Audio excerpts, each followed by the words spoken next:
इस समय हम मौजूद हैं प्रधानमंत्री नरेंद्र मोदी के संसदीय क्षेत्र वाराणसी में। देखा जाए तो वाराणसी में विकास के दावे बहुत किए जा रहे हैं। आइए साथ ही हमारे मौजूद हैं, यहाँ पे लोग मौजूद हैं, इनसे बात करते हैं। हाँ सर, बताइए, अपना परिचय दीजिएगा। सबसे पहले मेरा परिचय, मैं संतोष कुमार सिंह,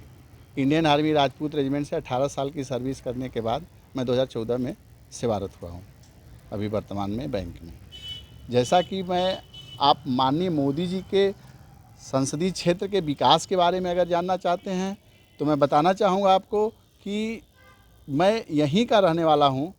और जब 2014 में जब मोदी जी आए थे, उससे पहले का अगर बनारस का आप इतिहास देखते हैं और उसके बाद का देखते हैं तो हर क्षेत्र में, चाहे रोड का क्षेत्र हो, चाहे रोजगार का क्षेत्र हो, चाहे हमारा बाबा विश्वनाथ की नगरी के बारे में जैसे जानते हैं आप, बाबा विश्वनाथ का मंदिर देख लीजिए, चाहे गंगा जी का साफ सफाई अभियान, घाटों को देख लीजिए, तो पहले से और अब में बहुत अंतर हुआ है। और मैं समझता हूँ कि मोदी जी हमारे देश के लिए बहुत ही ज़रूरी हैं और उपयोगी भी हैं। साथ में ही उत्तर प्रदेश के मुख्यमंत्री आगे योगी आदित्यनाथ जी साथ में हैं, उनका भी कार्य कैसा लगा आपको? जहाँ तक माननीय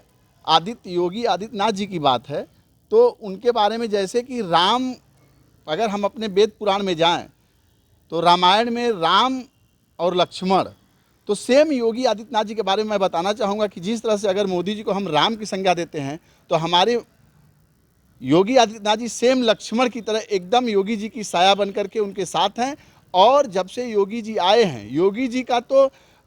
जैसे कहते हैं ना कि गुड़ गुड़ रह गई ना, चेला चीनी हो गई ना, तो योगी आदित्यनाथ जी तो अगर हमारे देश का चाहे प्रदेश का किसी चीज़ का, तो उन्होंने एक हमारे देश के अंदर एक ऐसा उत्तर प्रदेश को बना करके उन्होंने दिखाया है कि किसी भी समाज और संगठन के लिए विकास की बात करें तो शिक्षा और स्वास्थ्य, बट हम ये कहते हैं कि शिक्षा या स्वास्थ्य तो तब जरूरी है जब हम सुरक्षित रहें। अगर हम सुरक्षित ही नहीं हैं तो हमारे लिए स्वास्थ्य और शिक्षा तो कोई मतलब नहीं रखता है। और योगी आदित्यनाथ जी ने यही रास्ता दिखाया है और उन्होंने अपने प्रदेश के माध्यम से पूरे देश दुनिया को ये संज्ञा दिया है उन्होंने, और बताया है कि अगर हम सुरक्षित हैं तभी हम स्वस्थ रहेंगे और तभी हम जो शिक्षित बनेंगे। और इस प्रकार से योगी आदित्यनाथ जी, जैसा कि आज अगर अयोध्या में भगवान श्री राम मंदिर का अगर निर्माण हुआ है तो उसमें भी हमारे माननीय मुख्यमंत्री योगी आदित्यनाथ जी का बहुत बड़ा योगदान रहा है और हर कदम पे। और उनके लिए अगर मैं बताना चाहूँ योगी आदित्यनाथ जी का, तो अब वैसे तो वो जाति कुल से क्षत्रिय हैं। क्षत्रिय के बारे में हमारे रामायण के वेद पुराण में लिखा गया है, माननीय तुलसीदास जी ने लिखा है कि क्षत्रिय तनु धरि समर सकाना, कुल कलंक तेहि पावर आना, सुनहु सुभाहु कुलहि प्रशंसी, सुनहु सुभाहु न कुलहि प्रशंसी, कालहु डरहि न रण रघुवंशी। किसी भी कार्य को करने के लिए जिगर की ज़रूरत होती है, आत्मबल की ज़रूरत होती है। जैसा कि मोदी जी ने अगर हमारे देश के अंदर, जैसा कि सदियों से चला आ रहा था जम्मू कश्मीर का मुद्दा और राम मंदिर का मुद्दा, तो कोई भी डिसीजन मेकिंग अगर हमारे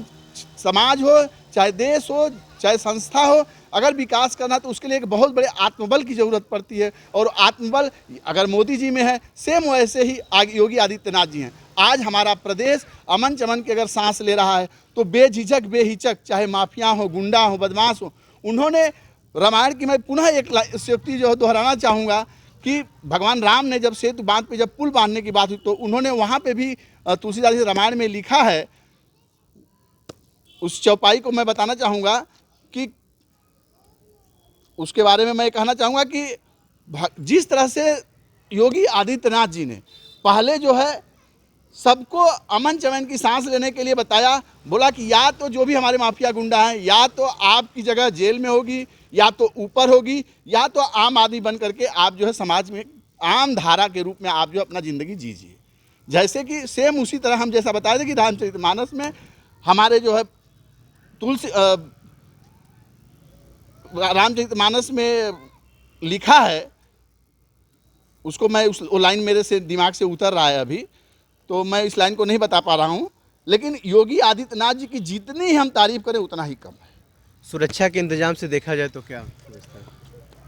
बिल्कुल, आज तो सुरक्षा जो है, आज उत्तर प्रदेश के अंदर हमारी बहन, बेटी, बहू जहाँ भी जाना चाह रही हैं, जा रही हैं, आ रही हैं। कोई भी माफिया गुंडा मवाली किसी की औकात ही नहीं है जो कि हाथ डाल दे। अगर कोई अगर थोड़ा भी एक बार गलत करने की कोशिश करे तो उसके बाद उसको सोचने पे मजबूर होना पड़ रहा है कि आखिर में हमारा क्या होगा। और योगी आदित्यनाथ जी से मैं पर्सनल बहुत प्रभावित हूँ। इस देश को ऐसे ही शासक की ज़रूरत है। मैं आपके इस चैनल के माध्यम से मैं बताना चाहूँगा कि डिसीजन मेकिंग बिल्कुल फैसला ऑन द स्पॉट जो कि योगी आदित्यनाथ जी ने दिया है। हमारे देश की जो कानून व्यवस्था है, मैं बता रहा हूँ कि लोग कोर्ट कचहरी तारीख पे तारीख, किसी पिक्चर में डायलॉग दिखाता है कि तारीख पे तारीख नहीं, गलती किया है तो फैसला ऑन द स्पॉट होना चाहिए। वही योगी जी कर रहे हैं और ये होना भी चाहिए। समाज के लिए बिल्कुल डिसीजन मेकिंग क्षमता वो बिल्कुल योगी आदित्यनाथ जी एकदम करेक्ट है आज हमारे देश के लिए। और मैं समझता हूं कि अपने इसी कार्य के बदौलत देश के आज नहीं तो कल प्रधानमंत्री भी बनेंगे।